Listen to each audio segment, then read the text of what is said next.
ప్రభును రక్షకుడైన యేసుక్రీస్తు వారి యొక్క ఘనమైన శ్రేష్టమైన శుభనామంలో మీ అందరికీ కూడా వందనాలు, శుభాలు. పరిశుద్ధ గ్రంథము నుండి ఈ పూట ప్రభు బళ్ళకి వెళ్లే ముందు ఈ వచన భాగాల్ని ధ్యానించాలని నేను ఆశపడతా ఉన్నాను. లోక శుభవార్త అనగా లోక సువార్త 22వ అధ్యాయం 17వ వచనాన్ని చదువుకుందాం. ఆయన గిన్నె ఎత్తుకుని కృతజ్ఞతాస్తుతులు చెల్లించి మీరు దీనిని తీసుకుని మీలో పంచుకుని. 19వ వచనం. పిమ్మట ఆయన రొట్టెను పట్టుకుని కృతజ్ఞతాస్తుతులు చెల్లించి దానిని విరిచి వారికిచ్చి, ఇది మీ కొరకై ఇవ్వబడుచున్న నా శరీరాన్ని జ్ఞాపకం చేసుకున్నట్టుగా దీన్ని చేయడని చెప్పాను. అలాగనే 1 కొరింథీయులకు రాసిన పత్రికలో 11వ అధ్యాయంలో 23వ వచనంలో, నేను మీకు అప్పగించిన దాన్ని ప్రభువులను పొంది తిని, ప్రభు అయిన యేసు తాను అప్పగించిన రాత్రి ఒక రొట్టెని ఎత్తుకుని కృతజ్ఞతాస్తుతులు చెల్లించి,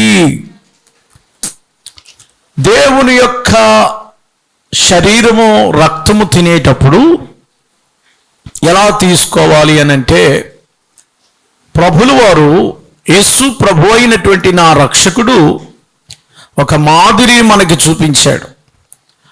ఆయన ఆ రొట్టెను తీసుకుని ఆ రొట్టెను పట్టుకుని కృతజ్ఞతాస్తుతులు చెల్లించి, ఆయన ఒక రొట్టెను ఎత్తుకుని ఆయన ఏం చేశాడంటే కృతజ్ఞతాస్తుతులు చెల్లించాడట. రొట్టెను పట్టుకుని కృతజ్ఞతాస్తుతులు చెల్లించుట. బల్ల దగ్గరికి వచ్చే ముందు కృతజ్ఞతాస్తుతులు చెల్లించాలి. కృతజ్ఞత భావము కలిగి ఉండటము క్రిస్టియన్ లైఫ్లో ఒక part. Thanksgiving is not a event yearly once, but it is the part of life. We wearing thanksgiving service. మనము కృతజ్ఞతలు చెల్లించడం అనేది సంవత్సరంకి ఒకసారి చేసే ఈవెంట్ లాంటిది కాదు. It is the part of our life. క్రిస్టియానిటీలో కృతజ్ఞతలు చెల్లించడం అనేది చాలా ప్రాముఖ్యమైంది. కృతజ్ఞులుగా ఉండటం అనేది. కొలస్సీలకు రాసిన పత్రికలో అపొస్తలుడైన పౌలు గారు ఏమన్నారో తెలుసా? కొలస్సీలకు రాసిన పత్రికలో అపొస్తలుడైన పౌలు గారు 3వ అధ్యాయంలో 15వ వచనంలో, మీ అని చెప్పి ఇందుకొరకు మీరు ఒక్కసారి పిలవబడితే మరియు కృతజ్ఞులై ఉండుడి. You are the gratitude people, you are thanksgiving man. మనము కృతజ్ఞులై ఉండుడి. కృతజ్ఞత లేని వారుగా ఉంటున్నారు చాలా మంది. కృతజ్ఞతతో వాళ్ళ దగ్గరికి రావాలి. క్రైస్తవ జీవితంలో కృతజ్ఞులై ఉండుట భాగ్యం. ఎందుకు కృతజ్ఞులై ఉండాలి? కృతజ్ఞత చెల్లించటం అనేది చేసిన మేలు గుర్తించుకున్నప్పుడు కృతజ్ఞత చెప్తాం. ఎవరికైనా మనం కృతజ్ఞత కలిగి ఉన్నామంటే, ఎవరికైనా మన అయ్యబాబా ఆయన అంటే కృతజ్ఞత భావజాలం అంటారు కదా. కృతజ్ఞత అంటే కేవలం ఏదో వందనాలు చెప్పి ఊరుకోవడం కాదు. అయ్యబాబా ఆయన అంటే నాకు చాలా, నా హృదయంలో ఎప్పుడు నేను రుణం తీర్చుకోలేను అంటారు చూడండి, దాన్ని కృతజ్ఞత అంటారు.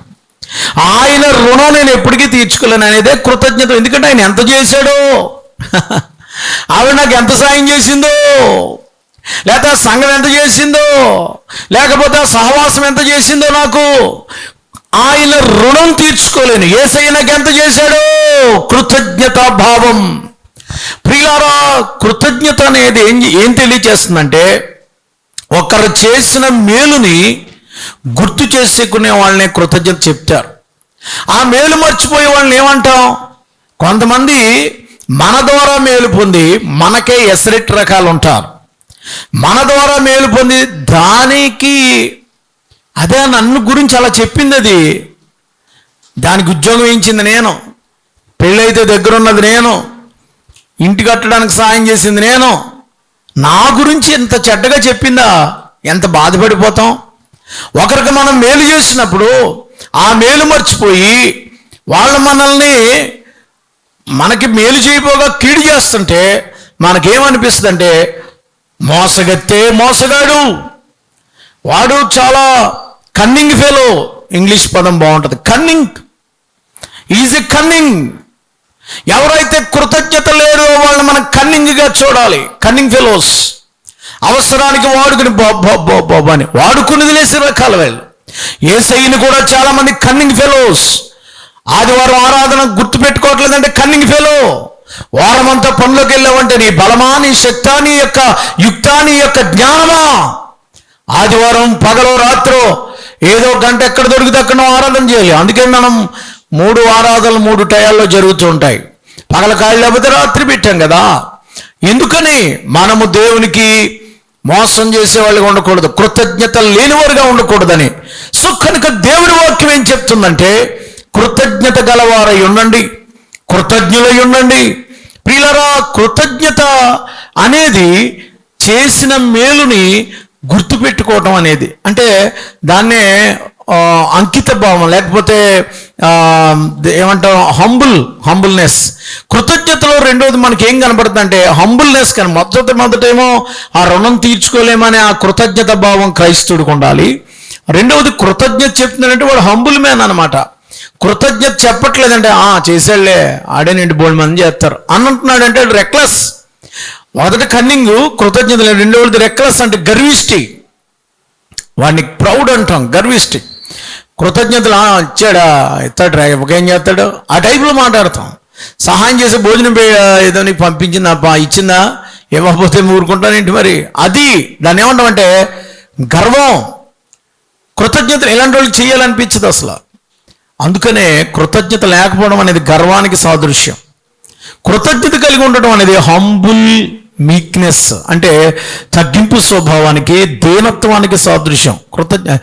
బాబు గారండి, బాబు చాలా వందనాలండి, అది చాలా తగ్గించిపోతూ ఉంటాం మనం. సార్ మరి నేను మీకు ఎలా చెప్పాలో నాకు తెలియట్లేదు, అంత తడబడిపోతాం. అంత కృతజ్ఞత భావం ఉన్నప్పుడు యేసయ్య నీకు అలా ఉండాలో. ఈవేళ కృతజ్ఞతలు చెల్లించే దినం తెలుసా మీకు? 4 నెలలు దేవుడు కాపాడాడు, గట్టిగా దేవునికి స్తోత్రం చెప్పు. ఏప్రిల్ కాపాడాడు, దేవునికి స్తోత్రం చెప్పు. ఈవేళ కూటాలు మహిమకరంగా జరిగి ఆదివారం థ్యాంక్స్ గివింగ్ డే, కృతజ్ఞతలు చెప్పు. ఇదే వాతావరణం ఉంటే నేను హడిలిపోదును, బెంగెట్టుకుందును, దిగిలి పడిపోదును, దేవుడు నా ప్రార్థన వింటలేదు, ఇంకెప్పుడు పెట్టకూడదు అనేసుకుందును. అలాంటివాడికి అలాంటిది ఉంటుంది తెలుసా మీకు? దేవుడితో ఛాలెంజ్ చేస్తుంటాను నేను. అంటే ప్రభా నువ్వు ఇలా చేస్తే నేను పెట్టగలను, లేదా నెక్స్ట్ ఇయర్ ఎట్లయినా నేను తను దేవుడి దగ్గర. ఎందుకంటే దేవుడు నా వీక్నెస్ తెలుసు. వీడి మంచి వాతావరణం ఇత్తి కానీ నెక్స్ట్ ఇయర్ కోటాలు ఎట్లేడు, నా పని చేయాలంటే ఇలాంటి వాడికి కొంచెం సాయం చేయాలనుకుంటాడు దేవుడు. కొంతమంది వాన వచ్చినా పర్లేదు దేవునికి స్తోత్రం అంటారు, నేను అలాగ అనలేను, సిగ్గుపడిపోతాను. దేవునికి స్తోత్రం కలుగును గాక. ప్రభునందు ప్రియులారా, కృతజ్ఞత కలిగినటువంటి అనుభవం. కాబట్టి మొదట కృతజ్ఞులయుండుడి. తెస్సలోనికి రాసిన పత్రికలో, మొదటి తెస్సలోనికి రాసిన పత్రిక 5వ అధ్యాయం 16వ వచనంలో, 5వ అధ్యాయం 16వ వచనం, ప్రతి విషయమందు కృతజ్ఞతాస్తుతులు చెల్లించుడి. ఇలాగు చేయుట యేసుక్రీస్తునందు మీ విషయంలో దేవుని చిత్తం. What is the God's will? Thanksgiving, చెల్లించటం. ప్రతి విషయంలో కృతజ్ఞతాస్తుతులు చెల్లించుడి. ఎలాగూ చేయుట మీ విషయంలో దేవుని చిత్తం. ప్రతి విషయంలో కృతజ్ఞతలు చెల్లించడం నేర్చుకోండి. In every single moment, in every you have receive any single benefit.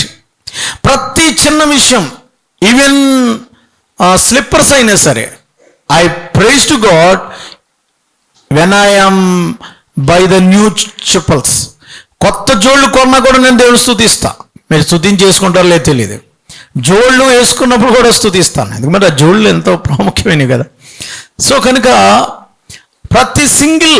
ప్రతి చిన్న వస్తువు వచ్చినా సరే దేవుని స్తుతించాలి. ఈవెన్ కొత్త ఇన్నర్ వేర్ వేసుకున్నా సరే స్తుతిస్తా. ఇది లేని వాళ్ళు ఎంతో మంది ఉన్నారు అని నా ఉద్దేశం. కాబట్టి ప్రియులారా, ఎందుకు ఈ మాట నేను మీకు చెప్తున్నానంటే, కృతజ్ఞత కలిగిన వారుగా ఉండండి ప్రతి విషయమందు.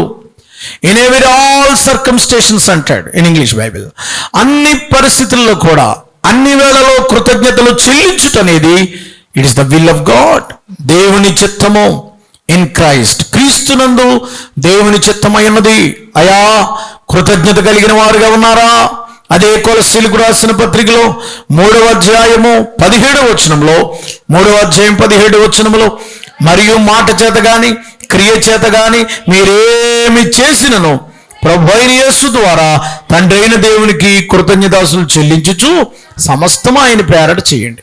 మీరు మాటతో కానీ క్రియతో కానీ ఏం చేసినా సరే కృతజ్ఞతలు. ప్రియులారా, ఈవేళ నేను దేవుని సన్నిధిలో ఏం మాట్లాడాలి అని అంటే, ప్రభు నాకు ఇచ్చింది ఏంటి తెలుసా? కృతజ్ఞత చెల్లించడం నేర్చుకోండి. ఎందుకంటే కృతజ్ఞత లేకపోతే అది గర్వానికి సాదృశ్యం.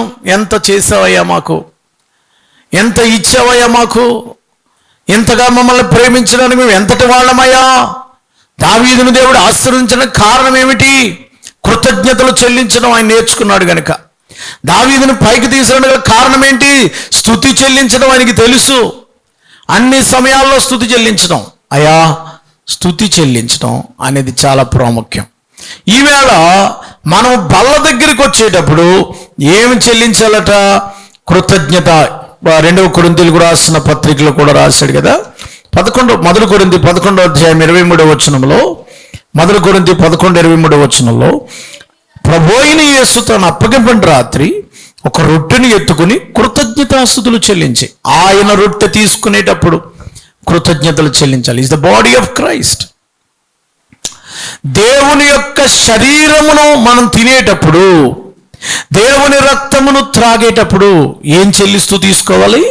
కొద్దిసేపట్లో మీరు బళ్ళకు వస్తారు కదా, కృతజ్ఞతలు చెల్లించాలి. కారణం ఏంటో తెలుసా? ఎప్పుడు మనం కృతజ్ఞతలు చెల్లిస్తాం తెలుసా? ఎందుకనంటే మన సిన్నర్స్, మనము యువర్ ద సిన్నర్. మన యొక్క పాపాల నిమిత్తమై, మన యొక్క అపరాధాల నిమిత్తమై తప్పకుండా పాపం వల్ల వచ్చు జీతము మరణం. తప్పకుండా మనకి మరణం ఉంది, తప్పకుండా మనకి శిక్ష ఉంది, పనిష్మెంట్ ఉంది. Death is penalty. అలాగే శిక్ష కూడా ఉంది కనుక మనం సిన్నర్సం. మనల్ని పరిశుద్ధులుగా చేయడానికి వీ హ్యావ్ నీడ్ సేవియర్. రక్షకుడు అవసరం. మనల్ని పరిశుద్ధపరచడానికి రక్షకుడు అవసరం. మన పాపాలను క్షమించడానికి రక్షకుడు అవసరం. సో కనుక బల్ల దగ్గరికి వచ్చేటప్పుడు నీకు రావాల్సింది ఏంటంటే కృతజ్ఞతాభావం. నేను పొందవలసిన దెబ్బ, నేను పొందవలసిన శిక్ష, నేను చిందించవలసిన రక్తం నువ్వు చిన్నావయ్యా నా దెబ్బలో అని స్తుతి చెల్లించుట. రెండవది ఏంటో తెలుసా? అయ్యా నన్ను నీ పరిశుద్ధత నాకు ఇచ్చావు అని కృతజ్ఞతలు. నేను పాపినైన నన్ను, నా పాపములంతటిని కూడా నువ్వు పరిహరించినందుకు పెనాల్టీ చెల్లించినందుకు స్తోత్రం చెప్పాలి. బల్ల దగ్గరికి వచ్చేటప్పుడు మొదటగా మనం ఆయనకి చెల్లించవలసింది ఏంటంటే నీ ప్రేమ కొరకై స్తోత్రాలు. పాపులమైన మనల్ని ఆయన ప్రేమించి మనల్ని రక్షించుకున్నాడు. We are the save from sin. పాపము నుండి మనల్ని రక్షించాడు. సేవ్ ఫ్రమ్ డెత్, మరణాన్ని నుండి. సేవ్ ఫ్రమ్ హెల్ నుంచి, పాతాళం నుంచి మనల్ని రక్షించాడు ఆయన. సో గనుక మమ్మల్ని ప్రేమించినందుకు నీకు స్తోత్రం. ఆయన మనల్ని ప్రేమించి తన స్వరక్తమిచ్చి మనల్ని కొన్నందుకు, ఆయన మనల్ని ప్రేమించి తన ప్రాణం ఇచ్చినందుకు స్తోత్రం చెప్పాలా? ఎందుకై స్తోత్రం? నన్ను ప్రేమించి నన్ను రక్షించినందుకై నీకు స్తోత్రం. నా ఎడలను చూపిన అపారమైన దేవుడి లోకాన్ని ఎంతో ప్రేమించాడు కదా. ఆయన ప్రేమలో ఆయన మొదటి రోమీయులకు రాసిన పత్రిక 5వ అధ్యాయం 8వ వచనంలో క్రీస్తు మన ఎడల తన ప్రేమను వెల్లడిపరిచెను. ఎట్లనగా మనం ఇంకా పాపులమై ఉంటుండగా క్రీస్తు మన కొరకు చనిపోయాడు. ప్రేమించి చనిపోయాడు ఆయన. నిన్ను ప్రేమించి బల్ల దగ్గరికి వచ్చేటప్పుడు నన్ను ప్రేమించి నీ ప్రాణం పెట్టావయ్యా.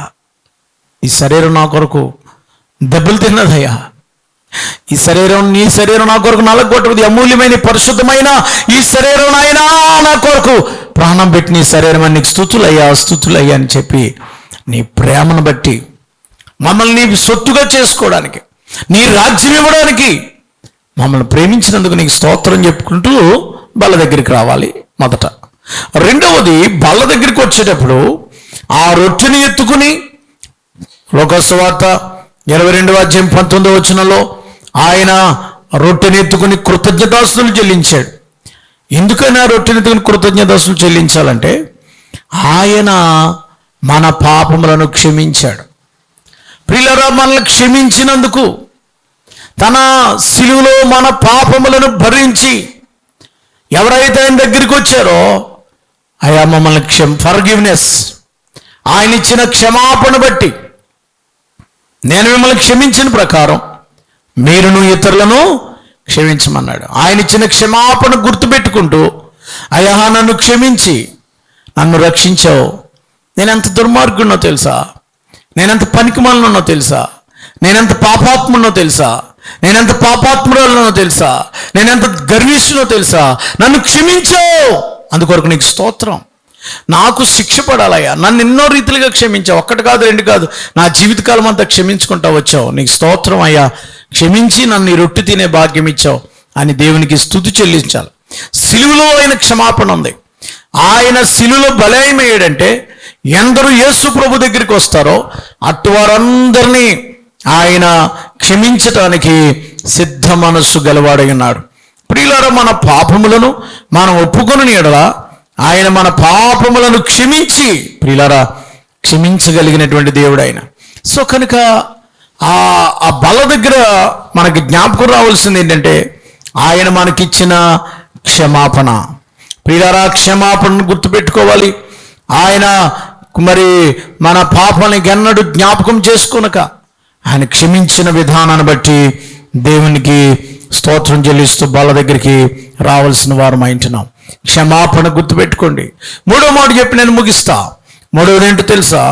రోమీయులకు రాసిన పత్రిక 6వ అధ్యాయము 18వ వచనంలో, రోమీయులకు రాసిన పత్రిక 6వ అధ్యాయం 18వ వచనంలో, మనము పాపం వలన విమోచింపబడి నీతికి దోషులమైతే ఎందుకు? ఆయన ఇచ్చిన నీతిని బట్టి. ప్రియులారా, ఆయన మన నీతిని బట్టి, ఆయన మనకిచ్చిన నీతిని బట్టి దేవుని స్తుతించాలి. మనల్ని మన యొక్క అపరాధాలని క్షమించడమే కాకుండా మనల్ని నీతిమంతులుగా చేశాడు ఆయన. ఇందుకై దేవునికి స్తోత్రం. ఎందుకు కృతజ్ఞతలు? ప్రియులారా, ఆయన మనకిచ్చిన నీతిని బట్టి, ఆయన మనకిచ్చినటువంటి ఆ నీతి కార్యాన్ని బట్టి, ఆయన మనల్ని నీతిమంతులుగా చేయడానికి ఆయన తన ప్రాణాన్ని ధారపోశాడు. కనుక ఆయన మనల్ని నీతిమంతులుగా చేసినందుకు ఆయనకి కృతజ్ఞత స్తుతులు మనం చెల్లించవలసిన వారు మాయించున్నాం. ప్రియులారా, మనం నీతిమంతులమని కాదు, కానీ యేసు ప్రభు ద్వారా మనం నీతిమంతులుగా తీర్చబడ్డాం. రోమీయులకు రాసిన పత్రిక 3వ అధ్యాయము 22వ వచనంలో, అది యేసు క్రీస్తునందలి విశ్వాసమూలమైనది, నమ్మువారందరికీ కలుగు దేవుని నీతి, ఏ భేదము లేదు, అందరూ పాపము చేసి దేవుని అనుగ్రహించు. ప్రియులారా, విమోచన ద్వారా క్రీస్తు యేసునందలి నమ్మువారందరూ, 24వ వచనం, నమ్మువారందరూ ఆయన కృపచేతను క్రీస్తు యేసునందలి విమోచనము ద్వారాను ఉచితముగా నీతిమంతులుగా తీర్చబడ్డాం. మన పాపముల వలన వచ్చినటువంటి అవినీతిని దేవుడు తీసివేసి దేవుని నమ్ముట వల్ల ఆయన మన నీతిమంతులుగా చేసినందుకు స్తోత్రం. మొదటి యోహాను పత్రిక 1వ అధ్యాయము 7వ వచనంలో ఇప్పుడు మనం చదువుతూ ఉంటాం. అయితే వెలుగులో నడిచినలా మనము అన్యోన్యము సహవాసము గలవారమై యుందుము, అప్పుడు ఆయన కుమారుడైన యేసు రక్తము ప్రతి పాపము నుండి మనలను పవిత్రులుగా చెయ్యును. మనము చెప్పుకున్న ఎడల మనమే మోసం చేసుకుంటాం. చదవండి. అవును, మన పాపములను మనం ఒప్పుకుని ఎడల ఆయన నమ్మదగిన వాడును నీతిమంతుడును గనుక ఆయన మన పాపములను క్షమించి సమస్త దుర్నీతి నుండి పవిత్రులుగాను నీతిమంతులుగా చేశాడు. ఆయన మనల్ని క్షమించి, ప్రియులారా, మనల్ని నీతిమంతులుగా చేశాడు. మనల్ని మన అపరాధముల చేత మనం చచ్చిన వారమై ఉంటుండగా ఆయన మనల్ని క్షమించి మనల్ని నీతిమంతులుగా తీర్చిన వాడై ఉంటున్నాడు. ప్రియులారా, కనుక దేవుడు తన కృప ద్వారా తన బల దగ్గరికి వచ్చేటప్పుడు నీతి మాలిన మనల్ని నీతి లేని మనల్ని నీతిమంతులుగా చేసినందుకు దేవునికి స్తోత్రం. 3 ముక్కలు చెప్పాను నేను. మొదటిది ఏంటి చెప్పండి? ఆయన ఇచ్చిన ప్రేమ. రెండవది ఏంటి చెప్పండి? ఆయన ఇచ్చిన క్షమాపణ. క్షమాపణ బట్టి దేవునికి స్తోత్రం. ఎక్కడుంది? క్షమాపణ కొరకు ఒక రిఫరెన్స్ మీకు ఇవ్వాలని నేను ఆశపడతా ఉన్నాను. ప్రియులారా, కొలస్సీలకు రాసిన పత్రిక 2వ అధ్యాయము 15వ వచనంలో లేదా 13-15 కలిసి ఉంటాయి అక్కడ. మరియు అపరాధముల వలనను శరీరమందరి సున్నతి పొందక ఉండటం వలన మీరు మృతులై ఉండగా దేవుడు వ్రాతరూపకమైన ఆజ్ఞలు మన మీద రుణముగాను మనకు విరోధముగాను పత్రమును మేకులతో సిలువు కొట్టి దాని మీద చేవ్రాతను తుడిచివేసి మనకు అడ్డము లేకుండా దాన్ని ఎత్తివేసి మన అపరాధములను క్షమించి ఆయనతో కూడా మనల్ని జీవింపచేసిన. ప్రియులారా, మన అపరాధములను ఆయన క్షమించి, అవును, ఆయన క్షమాపణ కలిగిన వాడు. ఆయన మనల్ని క్షమించాడు. మూడవదిగా ఆయన మనల్ని నీతిమంతులుగా చేశాడు. సో ఈ 3 విషయాలను గుర్తుపెట్టుకుని బల్ల దగ్గరికి వచ్చేటప్పుడు కృతజ్ఞతలు చెల్లించాలి. మన రుణపత్రాన్ని సిలువుకు కొట్టేసి, మన అపవిత్రతనంతటిని కూడా ఆయన సిలువుకు కొట్టి మనల్ని నీతిమంతులుగా చేసినందుకు, మన పాపములైన క్షమించినందుకు మనం ఆయనకి కృతజ్ఞతాస్తుతులు చెల్లించాలి. ప్రియులారా, చాలామందికి కృతజ్ఞత లేదు. కృతజ్ఞత లేనివారు తిమోతిలకు రాసిన పత్రిక 3వ అధ్యాయం 2వ వచనంలో చాలామంది కృతజ్ఞత లేకుండా ఉన్నారండి. ఎలాంటి వాళ్ళు? 3:2 ఏలయనగా మనుషులు స్వార్థ ప్రియులు, ధనాపేక్ష కలిగిన వాళ్ళు. కృతజ్ఞత లేదంటే స్వార్థ ప్రియులు, చేసిన మేలు మర్చిపోయాడు, స్వార్థ ప్రియులు, సెల్ఫిష్, ధనాపేక్ష, బెంకములాడివాడు, అహంకారులు, దూషకులు, కృతజ్ఞత లేనివారు. అంత్యకాలములలో 3వ అధ్యాయం 1వ వచనంలో అంత్యకాలంలో ఎవరు వస్తారండి? కృతజ్ఞత లేని వాళ్ళు. చేసిన మేలు అప్పుడే మర్చిపోతారు. నేను ఎంతమందికి చేశాను, కృతజ్ఞత లేని వాళ్ళు వస్తారట. కృతజ్ఞత లేనివారు. ఈ దినాల్లో చాలా మంది కృతజ్ఞత లేని వారుగా ఉంటున్నారు. దేవుడు చేసిన ఉపకారాలు, అవును, ఇంటర్ పాస్ అయ్యావు, 10th పాస్ అయ్యావు, ఉద్యోగం వచ్చింది, పెళ్ళయింది, ఇల్లు కట్టుకున్నావు, రక్షణ పొందావు, సంతానం పొందావు, ఎన్నో కార్యాలు పొందుకున్నావు. నువ్వేం చెల్లించలేదంటే దేవునికి స్తుతి చెల్లించలేదు. కృతజ్ఞత లేని దానిగా లేనివారుగా ఉంటున్నారు. అంత్యకాలంలో ఇలాంటి వాళ్ళే దేవునికి కృతజ్ఞతాస్తుతులు చెల్లించలేకపోతున్నారు. కృతజ్ఞతాస్తుతులు చెల్లించిన వాళ్ళు ఇంకో చోట కూడా ఉన్నారు. వాళ్ళని కూడా చూపిస్తాను చూడు. రోమీయులకు రాసిన పత్రిక 1వ అధ్యాయంలో 21వ వచనంలో, మరియు వారు దేవుణ్ణి ఎరిగి ఆయనను దేవునిగా మహింపరచలేదు, కృతజ్ఞతాస్తుతులను చెల్లించుటలేదు కానీ తమ వాదముల చేత వ్యర్థులయ్యారు. ప్రియులారా, దేవుడని తెలిసి కూడా 20వ వచనం, అదృశ్య లక్షణములు అనగా ఆయన నిత్యశక్తి, దైవత్వమును, జగతుత్పత్తి మొదలుకొని సృష్టించబడిన వస్తువులను వలన ఆలోచించడం వలన తేటపడుచున్నావు కదా, వారు నిరుతులైనారు. మరియు వారు దేవుని ఎరిగియు ఆయన దేవునిగా మహింపరచలేదు. దేవునిగా మహింపరచలా. దేవునిగా మహింపరచండి. దేవునికి చెల్లించవలసిన స్థుతులు, కృతజ్ఞతాస్తుతులు చెల్లింపను లేదు. మరి ఏం చేశారు వాళ్ళు? వారు అవివేక హృదయంతో అంధకారమయమైనంత జ్ఞానులు అని చెప్పుకొని బుద్ధిహీనులు లేరు. చాలా మంది జ్ఞానులు అని చెప్పుకుని బుద్ధిహీనులుగా ఉన్నారు. 23వ వచనం, వారు అక్షయుడగు, చదవండి అందరూ, అక్షయుడగు దేవుని మహిమను. ఎవరండి ఆయన? మన దేవుడు అక్షయుడు. క్షయమైపోయేటువంటి మనుషుల్ని దేవుడిగా కొలుస్తున్నారు. రాజుల్ని దేవుడు అంటున్నారు. మనుషులు దేవుడు కాలేరు. అక్షయుడగు దేవుణ్ణి క్షయమైపోయే మనుషులకి ఈవేళ ఎంతో మంది దేవుడిగా పూజించబడుతున్నారు. స్వామీజీలుగా, బాబాలుగా, గురువులుగా కొలబడుతున్నారు. వాళ్ళు క్షయమైపోతారు, చచ్చిపోతారు. వాళ్ళందరూ తిరిగి లేవరు. దేవుడు సజీవుడు. దేవునికి స్తోత్రం. అక్షయమైనటువంటి వాటిని వాళ్ళు ఏం చేశారండి? మా దేవుని మహిమను ఎలా మార్చేశారు? మనుషుల యొక్కయు పక్షులు దేనికి మార్చారమ్మా? పక్షులు ఉంటాయి కదా, గరుడు పక్షి, పక్షుల రూపానికి మార్చేశారట. 3వది చతుష్పాద జంతువులకి, ఈ క్రీప్స్ అంటారు, ఏమంటారు కదా, చతుష్పాద జంతువులు, వాటితో మార్చేశారట. ఇంకా దేనికి మార్చారు? పురుగుల యొక్క ప్రతిమా స్వరూపం. దేవుణ్ణి కృతజ్ఞతాస్తుతులు చెల్లించలేదు వాళ్ళు. ప్రియులారా, ఎంత దారుణం! చూడండి 25వ వచనం. అట్టి వారు దేవుని సత్యమును అసత్యమునకు మార్చి, సత్యమైన దేవుణ్ణి అసత్యానికి మార్చేసి ఈవేళ చేసిందదే. ఇక్కడ అసత్యమైనటువంటి వాటిని పెడుతున్నారు ఈవేళ చాలామంది. సృష్టికర్తకు ప్రతిగా సృష్టమును పూజించి సేవించారు. యుగములకు ఆయన స్తోత్రార్హుడై ఉన్నాడు. ఆమెన్. ప్రియులారా, నేను ముగిస్తున్నాను. ప్రియులారా, దేవునికి కృతజ్ఞతలు చెల్లించడం మర్చిపోతూ, ప్రియులారా, దేవునికి చేసిన మేలులన్నిటిని బట్టి స్తుతి చెల్లించాలి. కృతజ్ఞత అనేది మన లైఫ్లో ఒక భాగం. ఎందుకు చెల్లించాలి? మీతో చెప్పాను. దేవుడు కృతజ్ఞులయ్యుండుడి. కృతజ్ఞత చెల్లించుట దేవుని చిత్తం.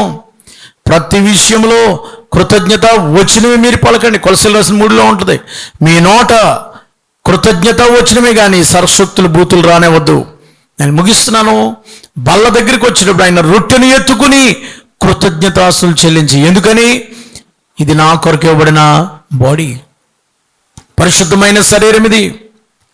ఇది నన్ను ప్రేమించిన ఈ శరీరం. నా కొరకు యేసు దిగి వచ్చి శరీర రూపిగా దాల్చబడి నలగగొట్టబడి నేను పొందవలసిన ఆ యొక్క శిక్షను అనుభవించాడని స్తుతి చెల్లిస్తూ, ఇది నా కొరకు పరిశుద్ధంగా నలగొట్టబడిన నా పాపాల కొరకు పరిహారం చెల్లించబడిన శరీరం అని కృతజ్ఞతతోను బాల దగ్గరికి రావాలి. రెండవదిగా, నేను ఎంత దౌర్భాగ్యునో, ఈ బాడీ ద్వారా ఈయన నలగొట్టి నేను పొందవలసిన శిక్ష ఆయన అనుభవించి నన్ను క్షమించాడు. నాకు క్షమాపణ ఇచ్చినందుకు నీకు స్తోత్రం. మూడవదిగా, పనికి మాలిన నీతి మాలిన జీవితం జీవించిన నాకు నీతిమంతుడిగా చేసి పరిశుద్ధుడని ఎప్పుడైతే చర్చకు వస్తావో, ఎప్పుడైతే యేసుని ప్రభుగా అంగీకరిస్తావో, నీ జీవితం మారిపోద్ది. గతం వేరు, చర్చకు వచ్చిన తర్వాత నీ డ్రెస్లో కానీ, నీ మాటలో కానీ, నీ నడవడిక తీరిలో కానీ మారిపోయింది. నీతిమంతుడిగా మారిపోయావు. పరిశుద్ధ ఒక గౌరవం పెరిగింది నీకు. ఎందుకనే దేవుని పోలి నడుచుకున్నావు. నన్ను నీతిమంతుడిగా చేసేందుకు స్తోత్రం. అట్టి శరీరాన్ని బట్టి, అట్టి రక్తాన్ని బట్టి కృతజ్ఞతలు చెల్లిస్తూ బలలోకి సమీపిద్దాం. తల ఉంచండి, ప్రార్థన చేసుకుందాం. మహాపరిశుద్ధుడు అయిన మా తండ్రి, కృతజ్ఞతాస్తుతులు చెల్లించచ్చు నీ రక్త మాంసములు తీసుకోమని మాతో మాట్లాడావు. కృతజ్ఞత గలవారముగా నువ్వు మాకు ఇచ్చినటువంటి రక్షణను బట్టి, నువ్వు మాకు ఇచ్చినటువంటి ప్రేమ, నువ్వు మాకు ఇచ్చినటువంటి ఆ యొక్క నీతి, నువ్వు మాకు ఇచ్చిన క్షమాపణ బట్టి నిన్ను స్తుతిస్తూ నీ రక్త మాంసములు తీసుకునే భాగ్యం ఇమ్మని యేసు నామములో అడుగుచున్నాము తండ్రి. ఆమేన్.